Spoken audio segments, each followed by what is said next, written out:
எனக்கு இந்த அண்ணாமலை வந்து கண்டிப்பாக வந்து நம்ம நாட்டுக்கு நம்மளுக்கு நம்ம கோயம்புத்தூர் இது எல்லா சௌகரியம் தண்ணி கொடுத்து அவரும் நல்லா இருக்கணுங்க, அவங்க குடும்பம் நல்லா இருக்கணும், அவர் நம்மளையும் பார்த்துக்கணும் இல்லைங்களா. அக்கா ஏன் அண்ணாமலைக்கு ஓட்டு போடணும்னு சொல்கிறீங்க?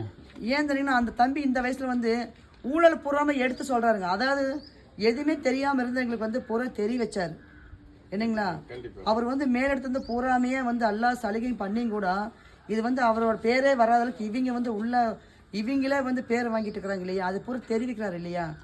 இப்போ இந்த செல்போன் மூலியமா அவரோட பேச்சு எங்கே தான் நாங்கள் கண்டிப்பாக பார்ப்போம். கண்டிப்பாக அவரோட இது வந்துங்க செல்போனில் வந்து அவர் எங்கே கூட்டம் போட்டாலும் பிடிச்சாலும் நாங்கள் அவரோட குரல் அவரை பார்க்கணுக்கோசரே நான் வந்து அன்னைக்கு போனவர் வந்தப்பங்க என்னை கடையும் கூட சாத்தி போட்டு அவர் பார்க்கணுன்ட்டு என் வேலையோட சீக்கிரம் முடிச்சுட்டு 11 மணிக்கு வரையும் சொன்னார். 2 மணிக்கு தான் வந்தார். அவெல்லாம் வெயிட் பண்ணி எல்லா இடத்துலயும் அவர் வந்து அவர் வெயிட் பண்ணி அவரை பார்த்துட்டு கடைசியில் போகிறப்ப அந்த தம்பி கூட பேசி